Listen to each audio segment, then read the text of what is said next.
Nobody was ready for what was inside Freddie Mercury's London house when the doors were first opened to the public. It was chilly.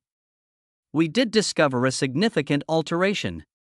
Everything is distinct, even the surroundings and the appearance of the homes. It's impossible to believe. Garden Lodge was more than simply a rock star's estate, hidden behind ivy-covered walls and decades of quiet. It was an undiscovered museum of genius, loneliness, and love. They discovered devastating personal letters, strange artwork, and handwritten lyrics that not only shocked but also affected the world. His little secret world. Many anticipated opulence when they first entered Freddie Mercury's Garden Lodge house. Gold, velvet, rock star drama. They were unprepared to confront the unvarnished, personal pieces of a man whose soul had been meticulously concealed under the loudest voice in rock history. The dazzling findings weren't the most startling ones. It was the subtle things, the kind of things that don't scream but instead whisper things the world had never heard from Freddie before, not the crown, the stage-worn attire, or even the ostentatious artwork. For example, Bohemian Rhapsody's now iconic handwritten lyrics. They depict how the renowned 6-minute epic transformed from broken lines into the operatic masterpiece we know today, and they are scrawled in Freddie's meticulous dramatic calligraphy on pieces of notepaper. You may observe the experiments, the corrections, and the unadulterated creative force. Here's the worst part, though. There was a line in one early draft that was entirely removed. "There's a war outside, mama."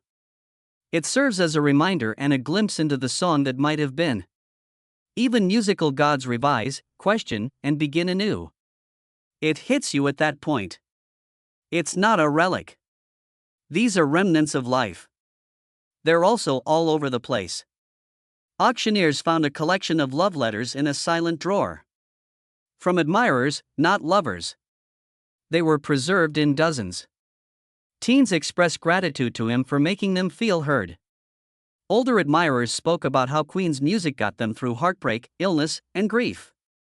Some, like the sealed envelopes from 1984 and 1986, were never opened and were left to be read for decades.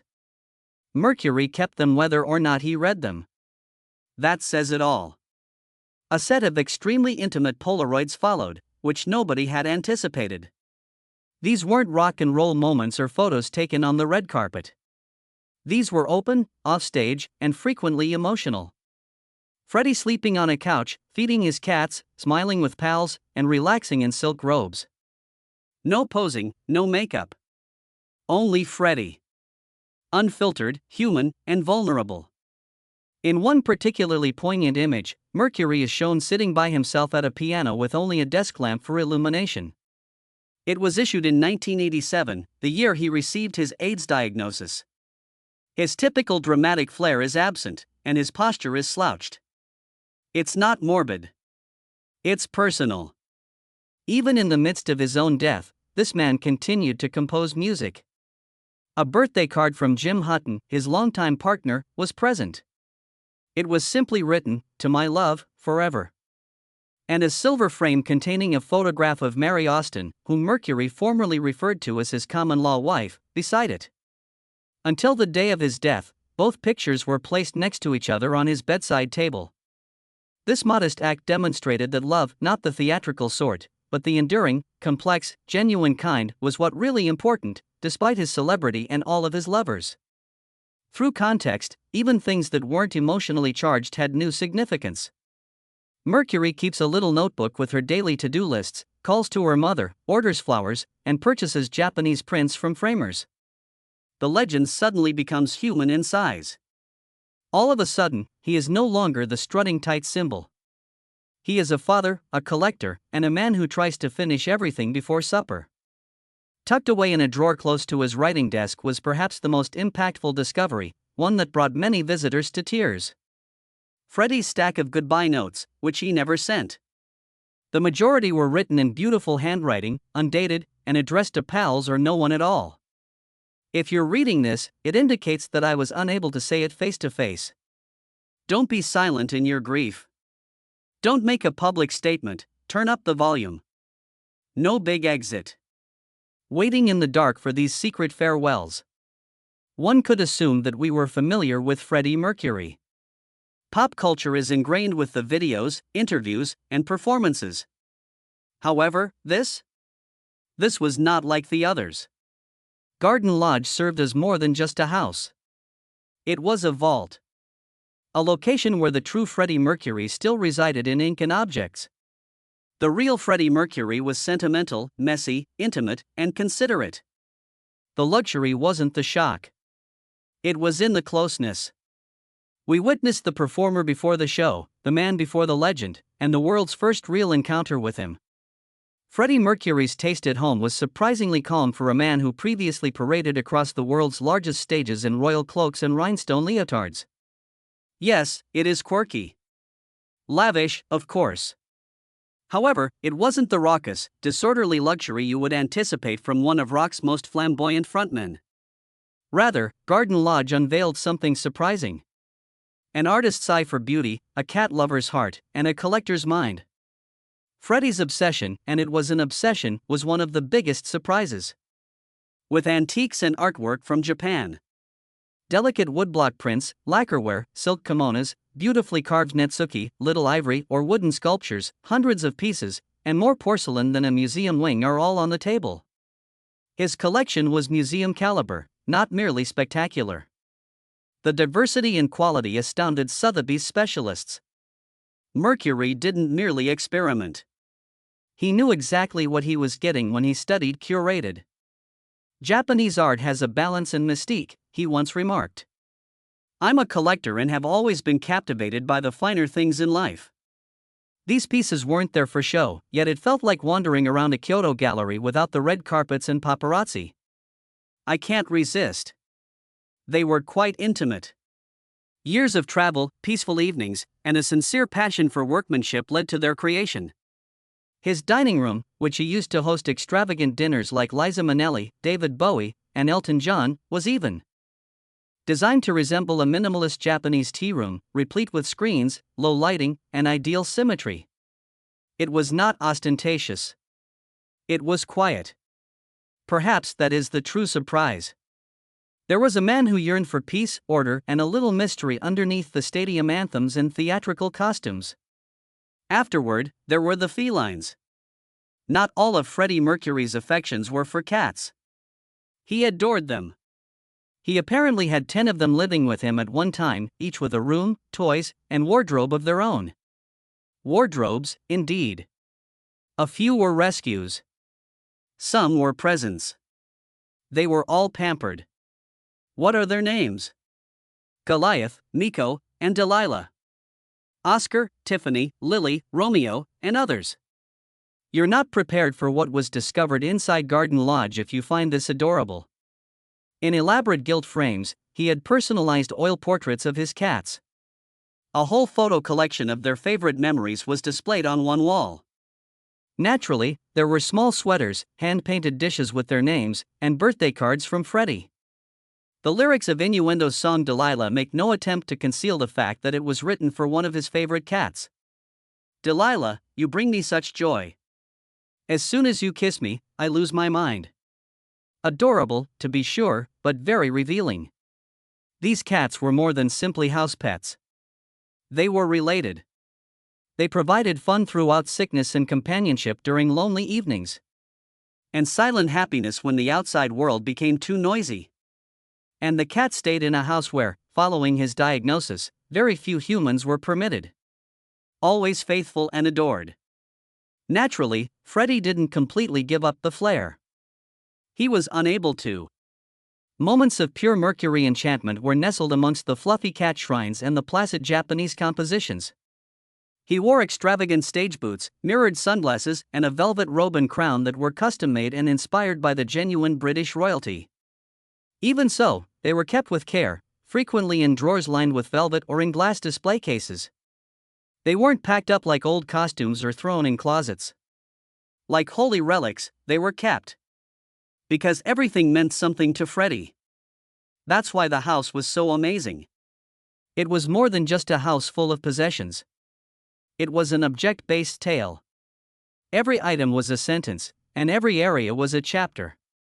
While some spoke loudly and some murmured, taken as a whole, they created a portrait that no biography could ever fully capture. And let us clarify this. This was not hoarding of celebrities. This wasn't the amount of goods I purchased. It was deliberate, well-curated, and nearly academic. Mercury was friendly with his belongings.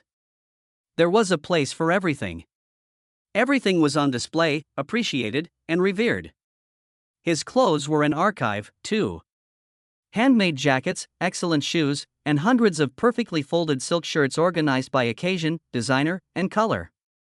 The performance wasn't the only aspect of fashion. He was a person because of that. Freddie used to joke that he always dressed for dinner, even if he was dining alone, in case he or anybody else of importance showed up. The emotional impact of these collections was what many visitors, admirers, and even expert assessors found striking. Because you begin to understand someone when you see how they lived, what they chose to surround themselves with, and what they kept dear. And this is what Garden Lodge showed. A man who loved calm beauty, sought solace in porcelain and purring, and created a world of meaning in every space was hidden behind the loud voice and brilliant showmanship. Freddie Mercury was more than a mere entertainer. He created his own universe and curated it. And the world was able to enter it at last because of these findings. However, what transpired when this private realm, which had been meticulously protected for decades, was abruptly made public? The record-breaking and heartbreaking auction. Fans all across the world were shocked to learn that Freddie Mercury's personal things were being put up for auction. For many years, Garden Lodge had been a closed-off haven, a private realm preserved by Mary Austin. Mercury once referred to her as the love of my life. She chose to leave the house and everything in it just as he had left it when he passed away in 1991. Nothing had changed for more than 30 years. All of a sudden, it was being sold and made public. This was no ordinary auction. It was Sotheby's, one of the world's most prominent auction houses. They did more than simply attach price tags to Mercury's possessions. They transformed Garden Lodge into a cultural event by curating a complete exhibition. Visitors from all over the world waited for hours outside Sotheby's London galleries in the weeks before the 2023 sale to have the opportunity to view room after room of Mercury's belongings, which were arranged precisely as they had been in his home. It seemed unreal. You could appreciate his Japanese kimonos, stand inches from his handwritten lyrics to "Are the Champions," glance at his cherished cat-themed salt and pepper shakers, and even see the piano he composed on. It was similar to entering his heart or mind. The hammer then began to fall. The bidding battle was simply astounding. Many of Queen's greatest hits were written on Freddie's Yamaha Baby Grand piano, which sold for an incredible £1.7 million. The red velvet robe and crown he wore on Queen's 1986 farewell tour? More than £600,000. Yes, for a small comb, a basic silver Tiffany and mustache comb brought in almost £150,000. His famous performance jacket sold for around £250,000. And the lyrics, handwritten? Depending on the music, some sold for hundreds of thousands of dollars each. While some fans cried, others rejoiced. The problem is that this was more than just souvenirs. Rock history wasn't all of this. These artifacts, which Mercury had touched, lived with, and loved, were extremely personal. For many fans, the auction resembled a slow-motion funeral, the last dismantling of the world that Freddie created for himself. It felt like a farewell every time an item departed the auction floor. Both online and on fan forums, there were contentious discussions.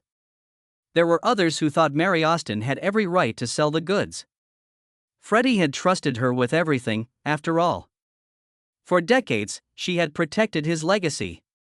Perhaps, they reasoned, it was time to tell the world about it. Others had a different perspective. One fan commented on Twitter that it's like witnessing someone auction off parts of their soul. At least we now have a greater understanding of him, added another, more understanding. In rare public remarks, Mary herself discussed the decision prior to everything being put away. She clarified that she was in her 70s now and did not want to entrust Mercury's property to another person. She made it clear that she thought the sale would help supporters feel more connected to him, and it worked in many ways. However, there is a conflict in that notion. Because a large number of things vanished into private hands, while others went to museums and collectors who pledged to preserve them. There were fragments of Freddie's world, including his favorite tea set, the painting above his bed, and even his last scribbled grocery list. Tiny bits of background, narrative, and connection vanished along with them. Even so, there were some beautiful moments among the mayhem. One of Mercury's artworks, a delicate ukiyo-e print, was purchased by a Japanese admirer who pledged to give it to a Tokyo gallery. His famous stage garment was purchased by a wealthy donor who intended to tour it among LGBTQ+ centers and schools. Mercury's favorite waistcoat was purchased for thousands of dollars by an anonymous bidder who claimed to be a lifetime Queen fan and stated, "I just wanted to give something back to him." The auction was never really about wealth, despite the large sums of money involved. It had to do with feeling. It was about how millions were impacted by Mercury's existence and how, decades after his passing, people still yearned to know him, to be near him, and to possess, even for a little time, some of his enchantment. Witnessing a heritage being sold one lot at a time is undoubtedly distressing. But allowing it to breathe again has a potent effect as well. These things languished in silence for years. They now lead new lives in museums, homes, on exhibit, and in recollections. In addition to shattering records, the auction also opened and crushed hearts. And in doing so, it served as a reminder to the world of Freddie Mercury's true nature. A person, a collector, a lover, a friend, a mystery, and more than ever, a legacy you could practically touch, in addition to being a performer. What did all of these items actually tell us about the man who created the mythology, beyond the auction and the news reports? Art, identity, and Freddie's subdued strength. One may easily become enmeshed in the glitz and glamour of Freddie Mercury's life. The four-octave voice, outlandish costumes, outrageous interviews, sold-out stadiums, and unwavering charisma. However, what the world discovered within his house was far from the spectacle of a rock star. It revealed a life intricately linked to history, art, culture, and identity by pulling back the velvet curtain. These were artifacts of an important life, not just the belongings of a well-known individual. To his tale, to music, to culture, to history, and to millions of individuals who were looking for themselves. The Garden Lodge collection's most intriguing discovery was how much Mercury cared about maintaining beauty. Emotional, cultural, and artistic attractiveness in addition to physical beauty. For instance, he didn't chase prestige or follow trends with his vast art collection. It displayed a very personal style.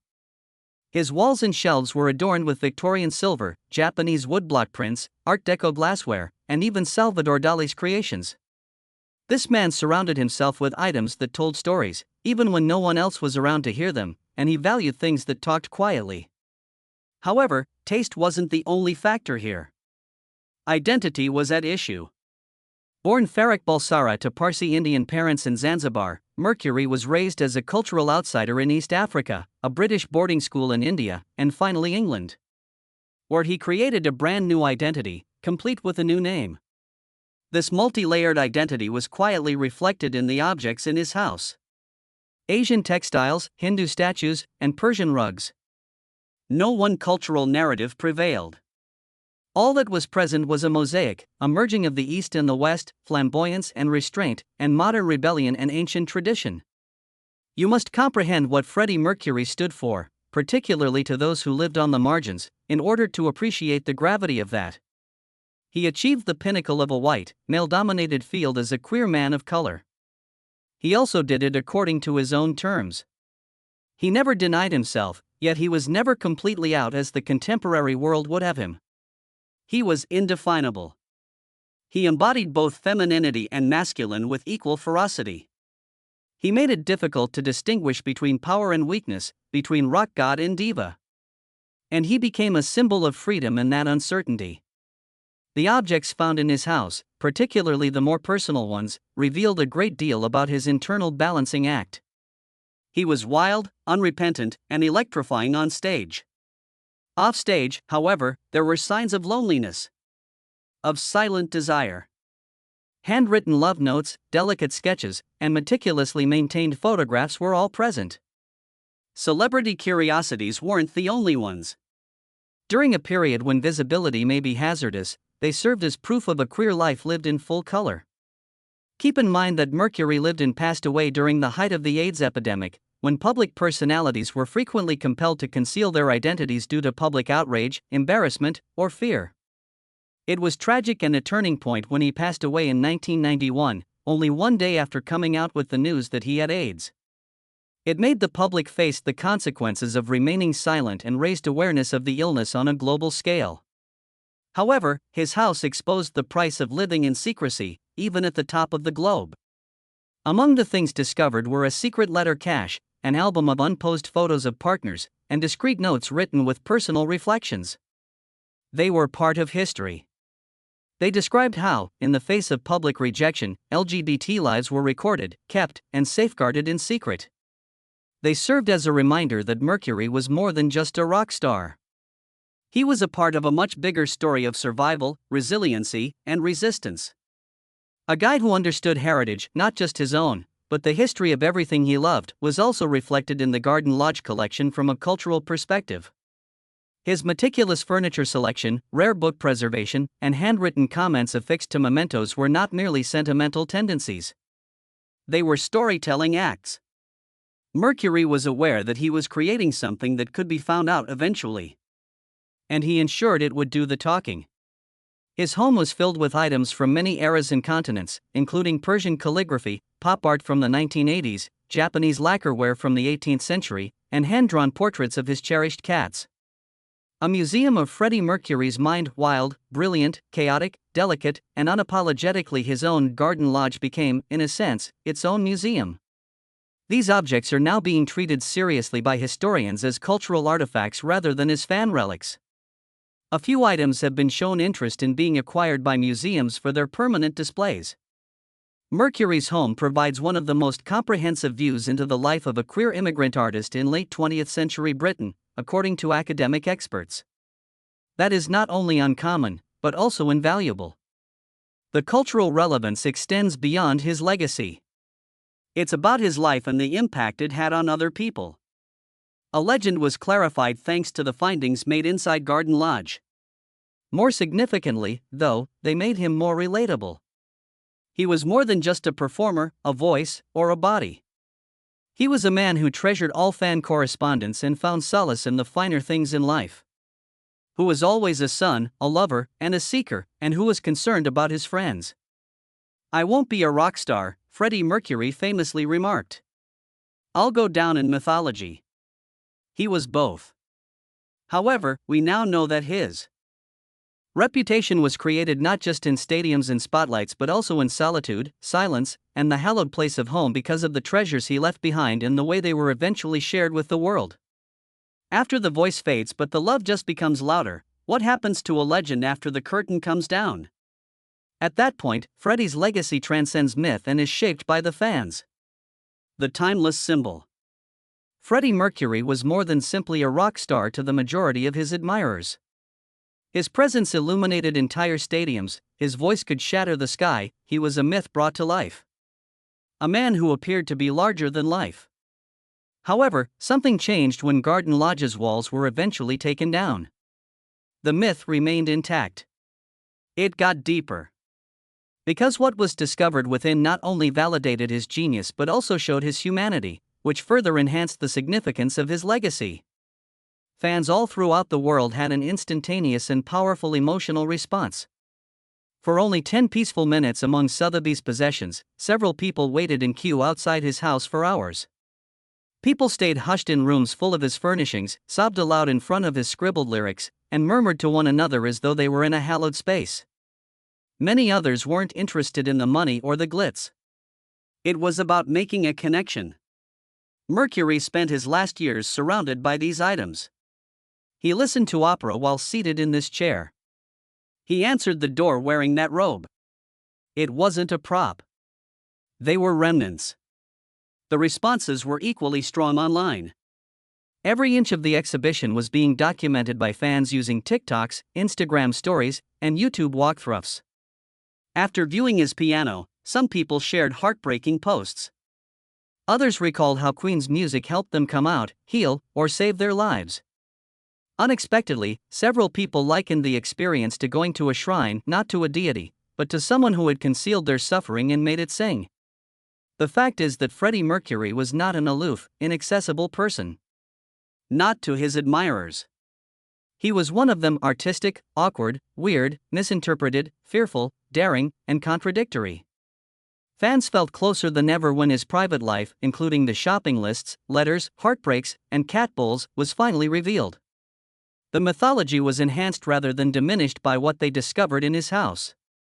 However, something else transpired as admirers welcomed this new, personal picture of Mercury. The myth started to change. The public had a significant influence on Mercury's legacy prior to the auction. For better or worse, the tribute concerts, the music videos, the biographies, the statue in Montreux, the record-breaking performances, and the film Bohemian Rhapsody. However, a new form of storytelling has emerged after hundreds of extremely intimate artifacts were made public. One that is told through things rather than headlines. When the cameras stopped rolling and the audiences had gone home, fans, not just academics or critics, started to piece together the more subdued tale of Freddie's identity. Small objects suddenly became holy writings. A recipe in his handwriting, his passport, his address book, and a pair of well-worn slippers. These weren't only objects. They served as emotional time capsules, taking admirers back to a man who used to enter a room, sit at a piano, pour tea, have a deep love, and be afraid of dying. Furthermore, they helped others identify with him. Mercury's return was significant for LGBTQ+ fans in particular, since that's how it felt. It provided a unique, unvarnished look at an LGBT life in its entirety. Not tragic, not tokenized, not sanitized. Just the truth. Flawed. Wonderful. Private. Strong. To make a difference, he didn't need to appear at a press conference. In every silk shirt, porcelain kitten, and unsent love letter, he lived his truth. Fans were now able to see that reality, touch it, sometimes literally, and spread it. A fresh conversation about how to honor and protect celebrity legacies was also spurred by the audience response. Like Graceland, should everything be preserved? Should the public have access to it? Is selling it off an act of giving or betrayal? The discussion will go on. However, one thing is evident. Mercury's legacy developed via his house in a way that had never been seen before. It was more than a call to nostalgia. It prompted reflection. The question that Mercury would have likely laughed at comes next. Was this what he would have wanted? There is no way to know for sure. Although he was a showman, he was also very private. He was a strong protector of his house. However, he gathered artwork as though he were building a museum of his own. He was aware that people would want to know. He was aware that his life was not the conclusion of his tale. And perhaps, just possibly, he wished for the world to discover him once more. Not at a stadium, but in a silk robe, nursing a cat named Delilah next to a pile of vintage opera records. Because perhaps it is the myth's ultimate metamorphosis. The fiery leader of Queen, Freddie Mercury, who penned songs like Don't Stop Me Now and We Are the Champions, was more than simply a prematurely retired celebrity. He was a human being who created a beautiful, artistic, and meaningful existence. Furthermore, the myth is no longer solely about tragedy or renown because of the things he left behind. It's about choosing happiness despite suffering, and about love. About creating a world worth living in, even if you already know how the narrative ends, and about discovering the enchantment in ordinary things. As a result, Freddie Mercury's legacy lives on in homerooms as well as on playlists and stages, with admirers all over the world now showcasing a teacup, lyric sheet, autographed photo, or favorite book. In memories and hearts. He left more than a voice behind. He left a world in his wake. According to Freddie Mercury, I'm not going to be a star. I will become a legend. He was, but not in the sense that most people believed. The true legend was not limited to fame, music, or performances. It was in the faded Polaroids, the handwritten lyrics, and the notes stained with tea. The ceramic cats, immaculately kept. He imbued the house with soul, beauty, and silence. The world was startled by what they discovered in Freddie Mercury's London house, not because it was sensational but rather because it was so tragically human. Beneath the glitz and opulence lay a guy who lived with quiet passion, collected with thoughtfulness, and loved deeply. The world saw the superstar for decades. At last, they were able to see the individual. Even though the auction dispersed his possessions, it brought millions of people together in love, awe, and sorrow. His fragility was a reflection of his fans. His living experience was valuable to historians. And Freddie Mercury's legend just got richer, not less. Filled with emotion, paradox, and complexity. Do you like Freddie's music? Please feel free to remark below. To see our other uploads, subscribe to the channel.